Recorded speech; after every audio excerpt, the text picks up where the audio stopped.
Chapter 104. The Fossil Whale.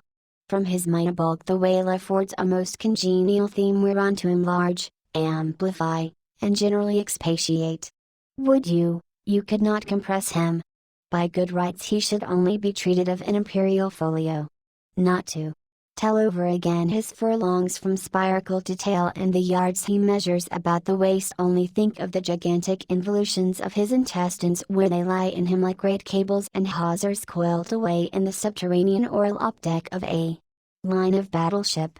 Since I have undertaken to manhandle this Leviathan, it behooves me to approve myself omnisciently exhaustive in the enterprise, not overlooking the minutest seminal germs of his blood, and spinning him out to the uttermost coil of his bowels. Having already described him in most of his present habitatory and anatomical peculiarities, it now remains to magnify him in an archaeological, fossiliferous, and antediluvian point of view. Applied to any other creature than the Leviathan, to an ant or a flea, such portly terms might justly be deemed unwarrantably grandiloquent. But when Leviathan is the text, the case is altered. Fain am I to stagger to this emprise under the weightiest words of the dictionary. And here be it said that whenever it has been convenient to consult one in the course of these dissertations, I have invariably used a huge quarto edition of Johnson, expressly purchased for that purpose, because that famous lexicographer's uncommon personal bulk more fitted him to compile a lexicon to be used by a whale author like me.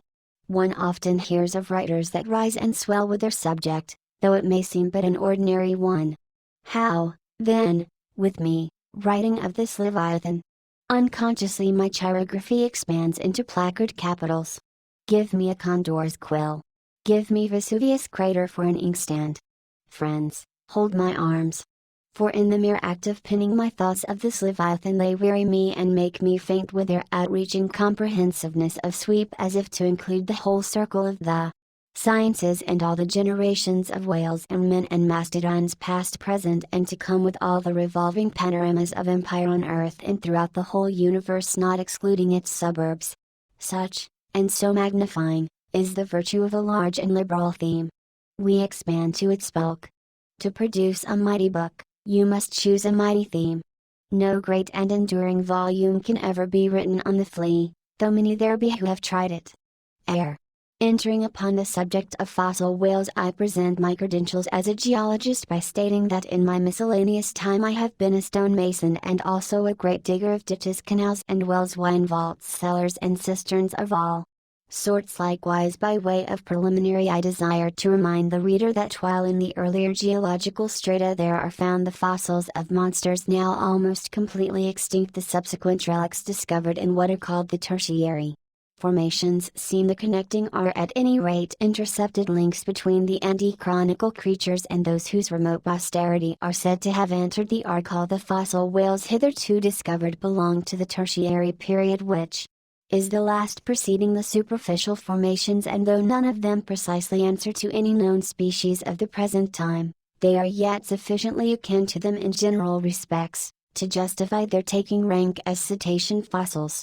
Detached, broken fossils of pre-Adamite whales, fragments of their bones and skeletons, have within 30 years past at various intervals been found at the base of the Alps, in Lombardy, in France, in England and Scotland, and in the states of Louisiana, Mississippi and Alabama. Among the more curious of such remains is part of a skull which in the year 1779 was disinterred in the Rue Dauphine in Paris, a short street opening almost directly upon the Palace of the Tuileries, and bones disinterred.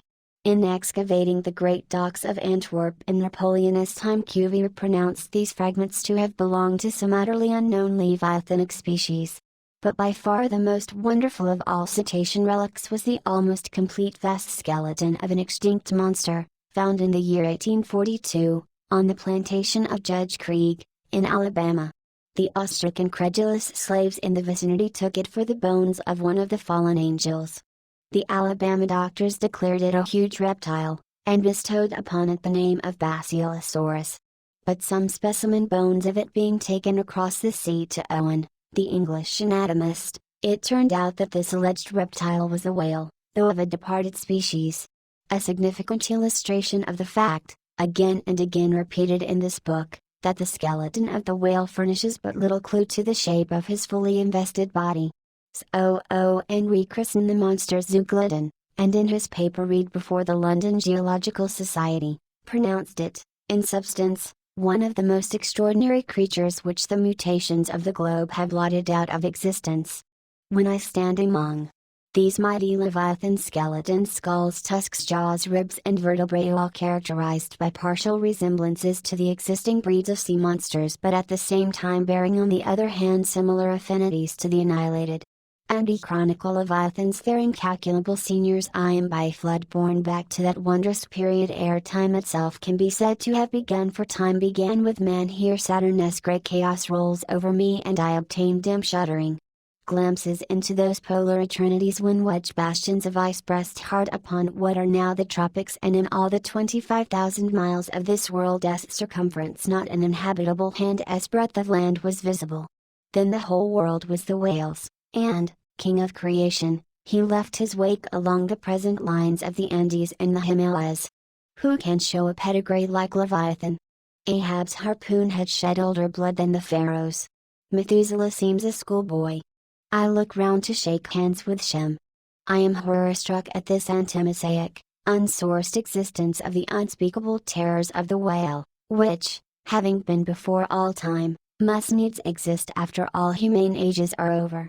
But not alone has this Leviathan left his pre-Adamite traces in the stereotype plates of nature and in limestone and marl bequeathed his ancient bust, but upon Egyptian tablets whose antiquity seems to claim for them an almost fossiliferous character. We find the unmistakable print of his fin in an apartment of the great temple of Dendera. Some 50 years ago there was discovered upon the granite ceiling a sculptured and painted planisphere abounding in centaurs, griffins, and dolphins. Similar to the grotesque figures on the celestial globe of the moderns gliding among them, old Leviathan swam as of yore, was there swimming in that planisphere, centuries before Solomon was cradled. Nor must there be omitted another strange attestation of the antiquity of the whale, in his own osseous post-Diluvian reality, as set down by the venerable John Leo, the old Barbary traveler.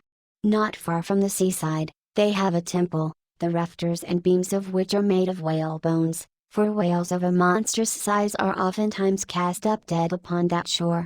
The common people imagine, that by a secret power bestowed by God upon the temple, no whale can pass it without immediate death. But the truth of the matter is, that on either side of the temple, there are rocks that shoot 2 miles into the sea, and wound the whales when they light upon them.